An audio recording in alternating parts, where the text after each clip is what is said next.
Hey guys, welcome back to my channel and another video. Today we are going to be doing the April reading wrap up. We have read a stack of books. I think I read 13 in April, 7 were physical and then 6 were ebooks, but I will get into discussing all of the books because it's probably going to go for a little bit. So I hope you guys enjoyed this video. So the first book that I picked up in the month of April was The Iron Raven by Julie Kagawa. Now this is the first book in the Iron Fae Evenfall trilogy. It is basically a spin-off series of the Iron Fae. This book series came out when I was a teenager. I'm currently 32, so I have literally been reading these books since I was a teenager. The Iron Raven did come out 3 to 4 years ago, but I picked it up, but I never read it because I was just, as I always say, in a little bit of a reading slump with fantasy novels, a little bit over it. I was also really hesitant to go back into this world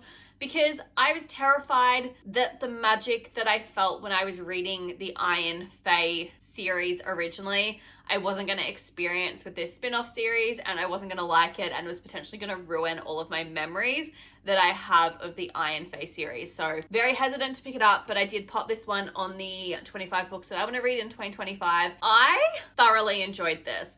I was made to feel so nostalgic. It just brought me back to being a teenager. It had all of the magic that I felt like the Iron Fae series had. It was just really so much fun for me to be back in this world. It made me realize that YA fantasy books can actually be really good, and that at the age of 32, I can still enjoy them. And it just means that the YA fantasy books that I have been reading the last couple of years, I just don't like and I didn't enjoy, and that's okay. Those ones just aren't for me. Those authors aren't for me.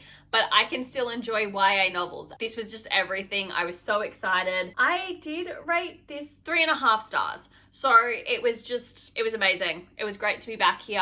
We focus on our main character, Puck, who is the best friend of the main character in the Iron Fae series, Megan. So yeah, he's a fairy and there's this whole new prophecy. They've kind of grown up a little bit. He doesn't age very much being a fairy, but there's this new kind of threat villain taking over the Never Never, and also kind of a threat to the Forgotten Fairies. So he has to team up with this centuries old fairy to basically fight this new evil. And this is just the first book, and I, like I said, loved being back in this world and I thoroughly enjoyed it. So if you're someone that's read the Iron Fae series and you really liked it but you've been hesitant to pick this up, I would suggest it. I think it, adds to the series, and I had fun with it, which is all that matters. I'm going to talk about the next 6 books together, and the reason for that is that these 6 books are part of an Amazon short story series that they did for Valentine's Day last year. I didn't discover them until about Christmas. I meant to read these in February, but I never got to it. So like I said, there are 6 of them. So it's the Improbable Meet Cute. Essentially, Amazon basically just get together a bunch of authors and get them to write these cute little novellas for Valentine's Day. The 6 novels that we have is The Exception to the Rule, which I feel like was Christina Lauren. We then had Rosie and the Dream Boat, which was Sally Thorne. I've also skipped out on The Worst Wingman, which was by Abby Jimenez, Drop Cover and Hold On by Jasmine Guillory. We then had With Any Luck by Ashley Poston, and then we also had Royal Valentine by Soraya Wilson. Now, overall, did not rate these. So The Exception to the Rule, I gave 4 stars. Worst Wingman Ever, I gave 3.5 stars. Rosie and the Dream Boat got 3 stars. They just progressively get worse from here. Drop Cover and Hold On, 2.5 stars.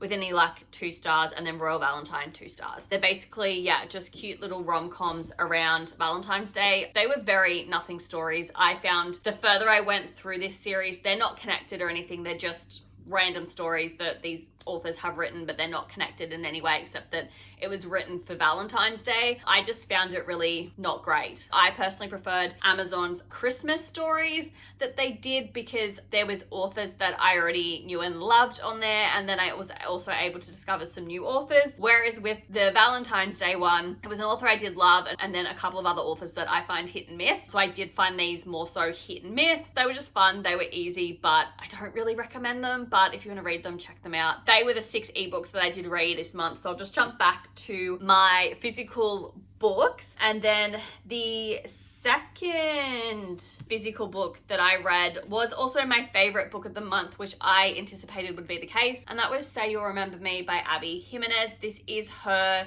latest release that came out 1st of April. It's also part of the Part of Your World, Yours Truly, and then Just for the Summer novels that she's brought out. This one, the main character, she is actually has a little cameo in Just for the Summer. This book was my third 5-star read for the month. For the year. I loved this. This is probably my second favorite book in those 4 book collections. I thought that it was really beautiful and wonderful. We focus on our main characters, Xavier and Samantha. So they end up meeting at a vet when Samantha brings in a kitten that she finds. That's how they kind of get to know one another. They go on dates, a date. They have a really good time and then find out that Samantha is actually relocating to California because her mother has early onset dementia, and all of the family is kind of rallying around mum to help care for her.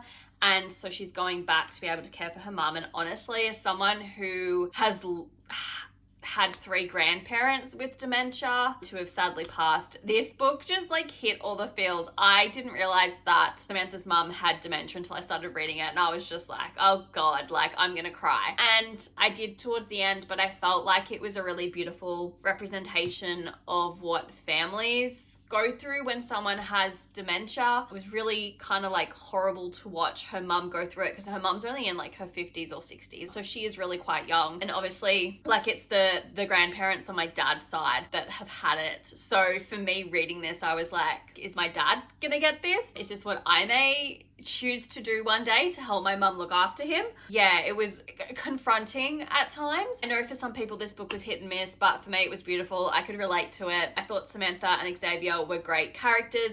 They did very quickly fall for one another, but I didn't find it insta-lovey or something that I disliked, which I normally do, just because they were in a long distance relationship for the entirety of this book, and you really were just rooting for them and hoping that they were going to work it out and get together. Yeah, I just thought this was a really beautiful book and I enjoyed it. 5 stars, favorite book of the month. I ended up buying this for my mum as well for Mother's Day, all 4 books, so I'm probably gonna make her cry. And then the third physical book that I picked up was A Beast That Never Slumber by Aldara Thomas. This is the sequel to Butterflies That Never Sleep. I was under the impression that this was the final book in this duology, and then as I was reading it, I'm like, I don't feel like that this is feeling conclusion style story. Discovered that there is in fact a 3rd book, and this is a trilogy. The 3rd book is going to be the final one. So this series, we focus on our main characters. It's Hannah, and I can't remember the name of the sister. What is her name? Arabella sounds right. Yes, Arabella, and they are sisters. One has the crown. One was basically kidnapped and taken to the human world because we live in a different world, and basically discovers that she is in fact a princess in another world. And these characters have the ability to transform into animals, but they have to have the animal on a necklace, a pendant on a necklace. And when they kill someone, they get that person's pendant. We had a bit of a fight, battle, war thing at the end of the 1st book. This sort of just continues on the story where the rebels have been defeated, and Hannah and Arabella are kind of siding and getting together with one another and trying to put on a united front so that they're not at war, because there's this prophecy, which is the Legend of the Heirs, which is the name of the trilogy. But overall, I rated this one 3.5 stars as well. I think I enjoyed it more than the first one, but not by much. I got confused because we were trying to find this new jewel on this one that hadn't been mentioned before, but I guess I just struggle with the fact that I just can't see where the plot's going or what the point of this is. I'm on the fence as to whether I would pick up the 3rd and final book. It's something different to read, but I'm not super loving it, so I'm very on the fence about it. And then the 4th book I picked up was Heartless by Elsie Silver. This is the 2nd book in the Chestnut Springs series. Not gonna lie, I thought this was gonna be the one out of the, I think there's 5 or 6 books that I would enjoy the most. There's 5, purely because this one focused on Cade Eaton. He is a single father, and the main character from the 1st book, Flawless, Summer, her best friend, becomes his nanny for the summer because she kind of needs something else to do. So in she comes, and her name is Willa. She just basically comes to the ranch and babysits Cade's son, who is super cute, and I loved him and adored him. But I thought I was gonna really love this, and I just didn't. I'm gonna be honest, I think that Lila Sage's A Rebel Blue Ranch books do this better. They're kind of similar. I read them first. I think they're written better. I just enjoy them more. I did skim read this at times. I'm not loving it. I rated this one 3 stars. I just thought I was going to enjoy it more than the first book, and I didn't. So I don't own the rest of the books in this series. On the fence as to whether I'm going to pick them up because I didn't really love this. I probably will because I don't know how to have a partial series on my bookshelves. I once again found it like easy to read, but I just didn't care about the characters or their story or anything like that. So 3-star read for me. I actually skipped a book. So I actually picked this one up earlier in the month, but that's okay. Book number 5 was A Curse of Salt by Sarah Street. Now I rated this book. That's orange. That's a 2.5 stars. I didn't really enjoy this book. I found it kind of stupid, if I'm being honest. Now, it is a YA fantasy novel. Our main character lives with her older half-sister and then her also older sister as well, and their dad. Mum has died. Dad is like a trader. He's got like ships and stuff. In this world, everyone is terrified of the Heartless King. He basically rules the seas and people are always like killed by him. Her dad basically gets captured by him, and the people that have captured him are the Heartless King's crew, and they basically want either Rhea's sister or her dad. If dad goes back, they're gonna kill him. Rhea's terrified that her dad's gonna get killed, so she pretends to be her older sister who's also very, very sick. So she ends up going along with this plot. It was just a mess. I don't feel like the plot made sense. We then found out some characters are royalty. She's an heir. She's got a long lost uncle who's also an heir. It felt pointless. She then also has a relationship kind of form with the Heartless King, and she makes him more human, and then have a sea goddess who's cursed the Heartless King, and like I said, it was a mess. I feel like we should have just picked one storyline and stuck with it. I didn't know what I was reading. I didn't really enjoy it for the most part. I was rolling my eyes. There is like a second sort of book in this series, but I'm not going to pick it up because I really didn't enjoy this. I read it, but I did not really enjoy it at all. Would not recommend, hence the 2.5 stars. But that's all I really have to say about this one, to be honest, because it's not on any of my lists. So then the 6th book that I read was Seasons of the Storm by Elle Cosimano. Rated this one 3.5 stars. Didn't mind it. Did discover that it's part of a duology. I'm gonna be honest, I'm not going to pick up the sequel because I think it's unnecessary. We focus on our main character, Jack. So in this world, it's kind of like, gave me Greek god vibes. In order for us to have our seasons, so like summer, winter, autumn, and spring, they're actually embodied by immortal teenagers, essentially. Each kind of, I guess, area, because it could be a big space, has its own set of 4 seasons, and each season takes their turn in the year as they do. But in order for you to come into being your season, so like when we're going from autumn to winter like wakes up from a slumber, he gets sent to the town, wherever the area where he's meant to be winter, and he has to track down autumn and kill autumn. And then when we get to the end of winter, spring wakes up from her slumber, has to do the same thing, and then at the end of spring, summer does that. And it's like a competition, and they all get different ratings. Fleur, who is the spring season, and Jack is the winter season, kind of have a little romance. Also discover that this isn't how things used to be run. They can't live normal lives. They sleep for a couple months, wake up, and then they have to train. The seasons aren't allowed to interact. Jack and Fleur and their autumn and summer seasons, they all decide to go on the run along with their carers. They all have caretakers so that they don't have to do this anymore, because they realize that they'll be able to survive on their own and they'll be stronger together and they can regenerate one another.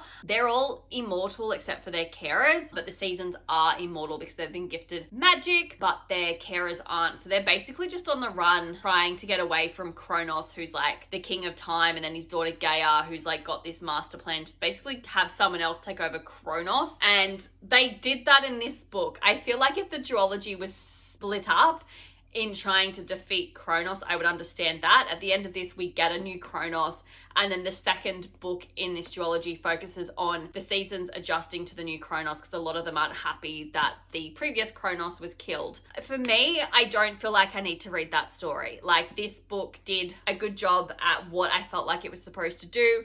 I enjoyed the story for what it was, but I didn't care enough about the plot or the characters to warrant picking up another book. And to be honest, I don't think I would want to read another story about kids stuck in a bunker. I don't think it's necessary. I don't feel the need to pick it up and read it. Like, I'm content with what I got from this story. It felt wrapped up at the end of it. I don't feel like I need to delve any further into this world, and I enjoyed it for what it was. And then the seventh and final physical book that I read this month was also a book that is on my 25 books that I want to read in 2025, and that is Dating Dr. Dill by Nisha Sharma. This is part of like an interconnected standalone series. I rated this 3 stars, and I will probably not be picking up the other books in this series. I can see who the relationships are going to be with quite easily. The author set that up really well. Our main character is Karina, and the love interest is Dr. Prem, and then basically they both have 2 best friends, and it's very obvious that the 2 best friends are going to get with the other 2 best friends. And in this one we focus on Karina. She is basically a lawyer in a company that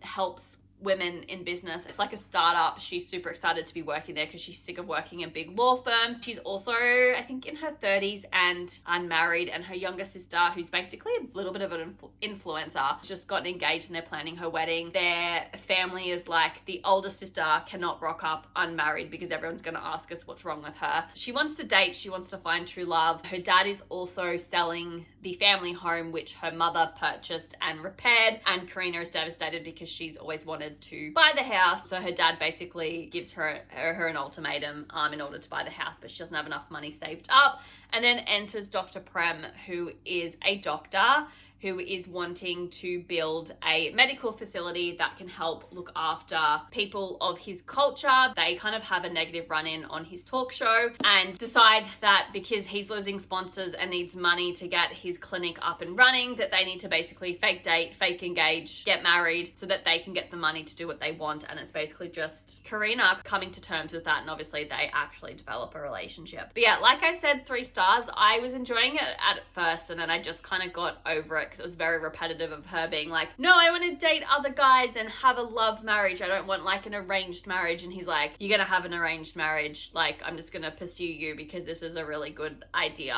And it just got like a little repetitive and annoying for me, and I didn't enjoy it. And I don't really feel the need to read the other friends' relationships because I just feel like there'll be more of the same. I'm glad that I've read this one. Alrighty guys, so they are the 7 physical books that I read, and also 6 ebooks that I read in May. I hope you guys enjoyed this video, and I will see you in a couple weeks for the June TBR. Bye!